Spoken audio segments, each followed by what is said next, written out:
उसके दरबार में जाकर कहो तो, एक बार प्रार्थना तो करो, बोलो तो।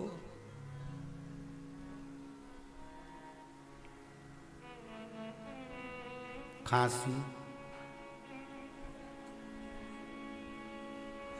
बोलते जाओ जरा, दासी, आलस।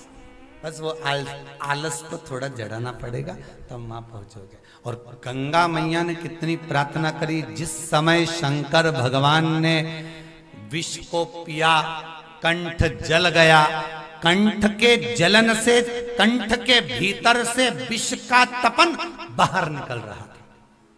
और गंगा कहां है शिव जी के? जम के बोलो, मस्तक।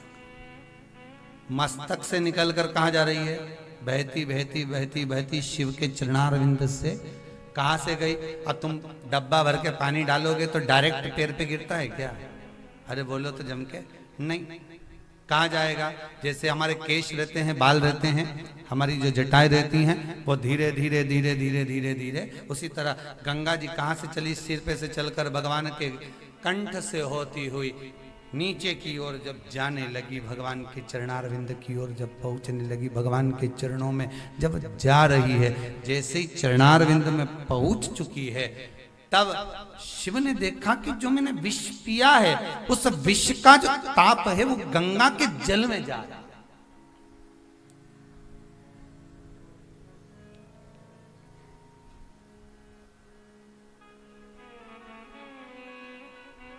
यमुना जी में विष था कालिया नाग का, तो भगवान ने गेंद खेलने के बहाने यमुना को शुद्ध कर दिया, साफ कर दिया।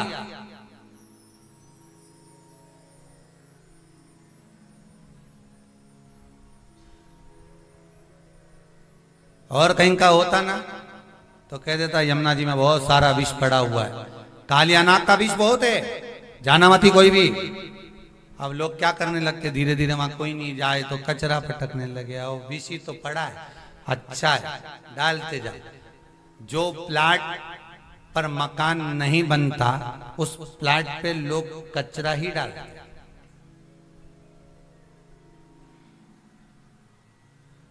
पर जब उस प्लाट पर बंगला बनकर तैयार हो जाता है, मकान बनकर तैयार हो जाता है, तब लोग कहते हमने तो देखा था इसमें तो ये तो बहुत कचरा पड़ते थे लोग।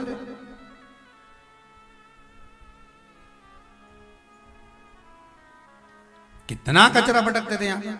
क्या जोरदार महल बनाया, क्या जोरदार हो बताओ। फिर लोगों ने कह दिया घोड़ा का भी दिन फिर गया, यहाँ तो कचरा पड़ा रहता था। कितना जोरदार और कितना दिन फिरा भगवान ने, क्या जोरदार। तो बस यमुना को भगवान ने शुद्ध करा, क्यों? क्योंकि यमुना के जल में कालिया नाग का विष पहुंच गया।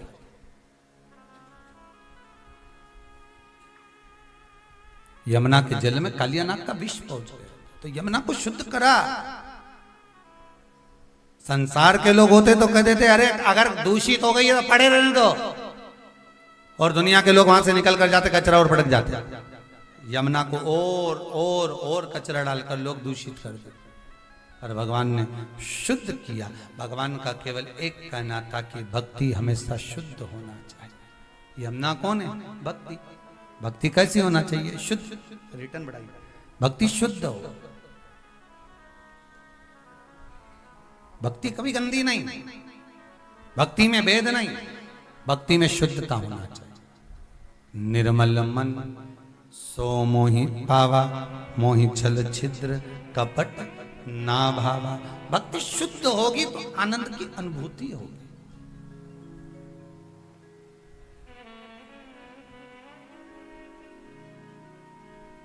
राम जी वन में गए, मेरे सीताराम सरकार, मेरे राघव जी जब वन में गए तो सबसे पहले शबरी अम्बा के दरवाजे पर जाकर उन्होंने यही कहा, ठीक है, शबरी अम्बा के दरवाजे पर जाकर यही कहा कि प्रथम भक्ति संतन कर संगा, दूसरी संसार में एक ही सुखी है जो भगवान की चरणों में बैठ गया, भगवान की शरणागति में बैठ गया, भगवान की भक्ति में बैठ गया, शिव महापुराण के अंदर कथा श्रवण करने बैठ गया, चित्त वृत्ति लगाकर भगवान से जो जुड़ गया, इस आत्मा चित्त मन वृत्ति से समझ लो वो भगवान का हो गया।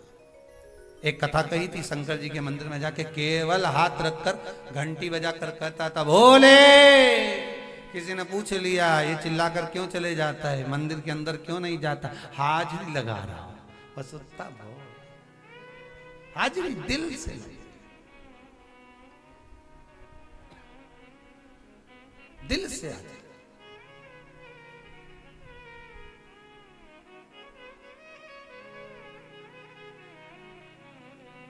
मन से भगवान को रिझाओ। गंगा का जल, गंगा का वो जल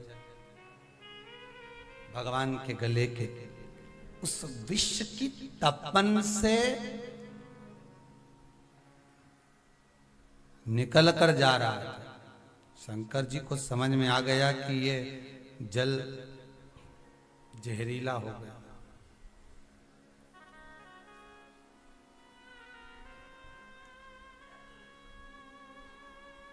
जल जहरीला हो गया। भगवान बहुत, दुनिया के लोग भले कहें, कई लोग कह देते हैं भगवान में बुद्धि नहीं, कहने वाले तो कह देते हैं। एक व्यक्ति ने कह दिया भगवान में तो बिल्कुल विवेक नहीं है। क्या विवेक नहीं है बताओ? इतना सा बेर इतने बड़े पेड़ पे लगाया, इतना सा आम इतने बड़े पेड़ पे लगाया, और इतना बड़ा कद्दू, काशी फल, इतनी बड़ी लौकी इतनी पतली सी डाली पर लगाई। अगर भगवान को कद्दू लगाना था तो बड़े पेड़ पे लगा देता, लौकी लगाना थी तो बड़े पेड़ पे लगा देता। अब इतनी बड़ी लौकी और लगाई इतनी पतली सी डाली पर, इतना बड़ा कद्दू लगाया इतनी पतली सी डाली पर। भगवान ने भी एक दिन नारियल के पेड़ के नीचे बैठा था जिसने किया था, और ऊपर से टपक गया एक नारियल। नारियल तो नीचे आया, ये ऊपर पहुंच गया। अब भगवान के सामने जाकर खड़ा हो गया। भगवान ने पूछा इसको क्यों लिया है? यमराज से बोला इसको क्यों लाए? ये तो भगवान में भेद देखता था कि भगवान ने गलत किया।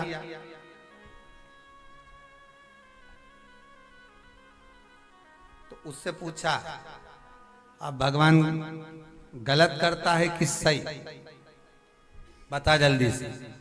उसने कहा भगवान जो करता है सब अच्छा करता है। अच्छा हुआ वहां पे लौकी नहीं लगाई, कद्दू नहीं लगाया। अगर ये कद्दू नीचे टपक जाता हवा में तो आदमी ऊपर निपट जाता। अच्छा, भगवान जो करता है उसके बराबर कोई नहीं कर सकता। भगवान में भी भेद देते लोग। अब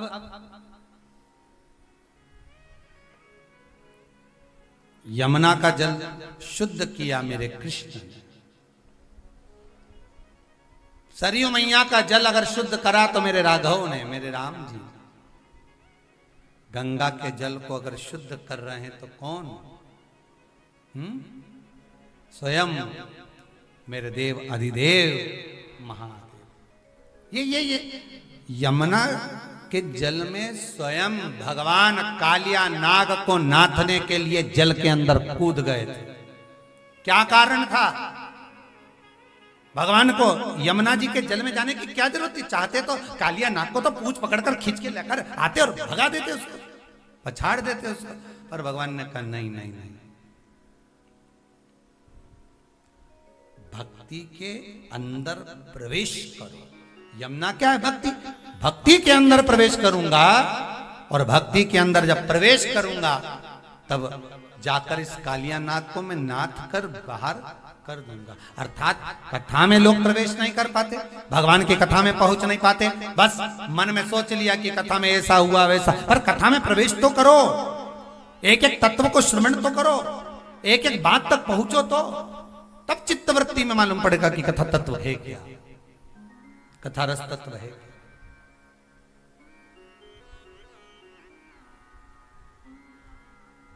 और कौन बता सकता है कि कथा में रस क्या होता है।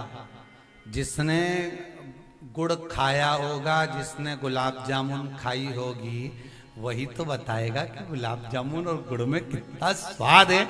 और कहीं कहीं का व्यक्ति ऐसा रे कि किसी की आवाज नहीं हो, वाणी नहीं हो, कोई गूंगा हो और उसको गुड़ खिला दो और उसको गुलाब जामुन ने रसगुल्ला खिलाकर उससे पूछो साहब कैसा है, तो इशारा करके बोल तो देगा, हे कैसा। तो तुमने खाया कि नहीं खाया? चार निपटा दिया।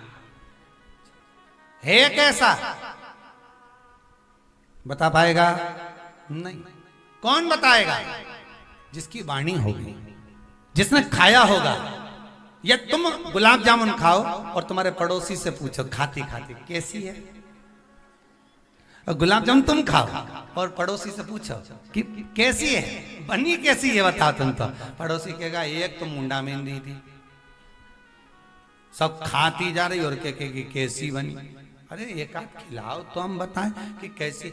अब वो प्लेट में रखी है, तुम पूरी निपटाते जा रहे हो, पड़ोसी से कह रहे कैसी बनी है साहब, अच्छी तो बनी है ना।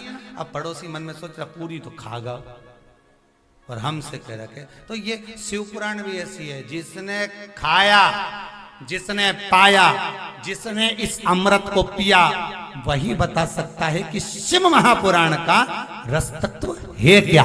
जो खाया ही नहीं है उसको कैसे मालूम पड़ेगा कि इसमें है क्या, क्या है इसमें। कई लोग कह देते हैं, अपनी सास से कहते हैं, बहुओं से कहते हैं क्या ये पागल जैसे काम करती थी। कई बार पति भी कह देते हैं, रात हुई नहीं मोबाइल लेके बैठ गई, नहीं कथा सुनती रही। जब देखो जब वो सियोर वाला महाराज की कथा सुनती रहे, क्या सुनती रहे दिन भर। अब इनके कौन बताए कि गुलाब जामुन का स्वाद क्या है, या तो खाए तो मालूम पड़ जाए। व्यापार व्यवसाय कहीं ना कहीं तो चल रहा है, पर उसके बाद भी अपनी चित्त वृत्ति को लगा देना भगवान शंकर में, विराजमान हो जाना शिव भक्ति में, तो कहीं शंकर की ही कृपा, शिव का अनुमोदन। जो पाया वो बता दो। और जितने लोग कथा सुन रहे हैं ना आस्था चैनल पर, जितने लोग मोबाइल पर सुन रहे हैं, उनसे भी निवेदन है, आपने अगर गुलाब जामुन को खाया है, चखा है, शिव महापुराण को अगर आपने चखा है, तो ये मेरा विश्वास कहता है, आज सोमवार की शंकर की कथा कहती है, ये मेरा विश्वास कहता है कि इस गुलाब जामुन को आपने दूसरे को जरूर खिलाया होगा, ये शंकर की कथा को दूसरे को जरूर दिया होगा। कि तुम भी सुनो, 5 मिनट सुनो, 15 मिनट सुनो, आधा घंटा सुनो, भले सुनो, पर इसको अपने जीवन में उतारो, श्रवण जरूर करना। और कईयों को तुमने कहा होगा कि गुलाब जामुन खा के देखो देखो देखो तो सही, कितनी जोरदार बनी है, देखो तो सही कि शिव पुराण का रसतत्व क्या है। सारे पूरे धार्मिक जितने भी चैनल टीवी पर आते हैं, सबको गुलाब जामुन का नशा हो गया। सारे धार्मिक चैनल पर शिव महापुराण, शिव पुराण, शिव पुराण, शिव पुराण, शिव पुराण, सब जगह शंकर की कथा में ऐसा क्या। और भाई कर्म का लेख है, वो तो देखो मनुष्य को भोगना है। मनुष्य देह मिली है, कर्मों का भोग भोगने के लिए मिली है। माता जानकी जी ने पिंजरे में एक तोती को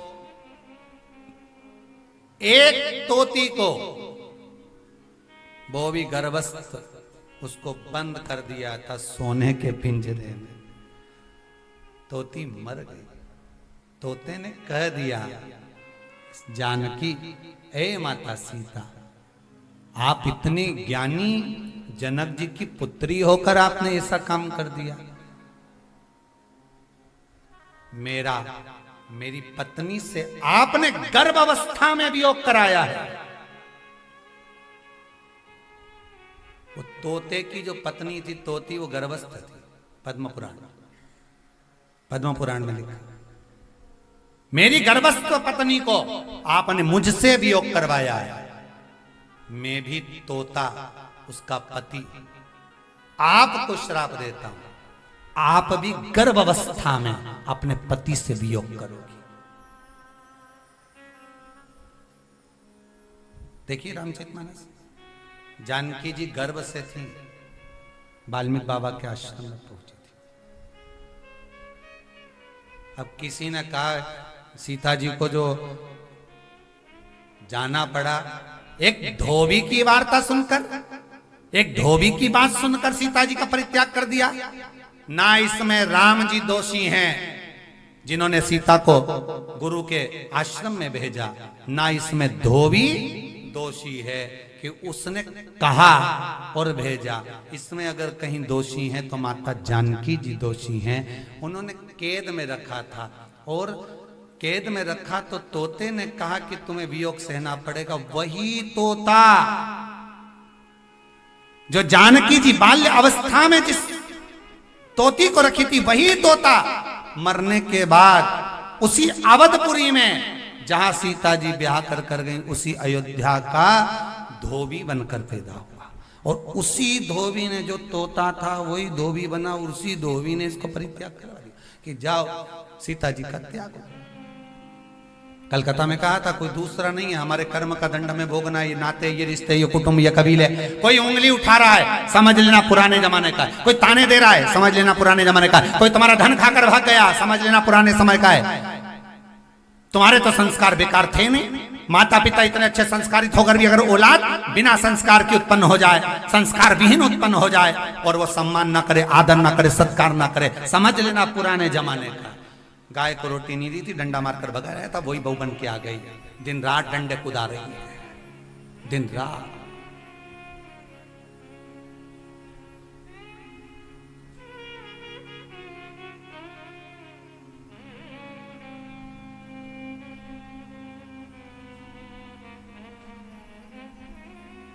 अरे यहां तक शास्त्र कहता है साहब, आप कभी शास्त्र को उठाकर, यहां तक शास्त्र कहता है कि मंदिर में जो घंटी बजाई जाती है वो कभी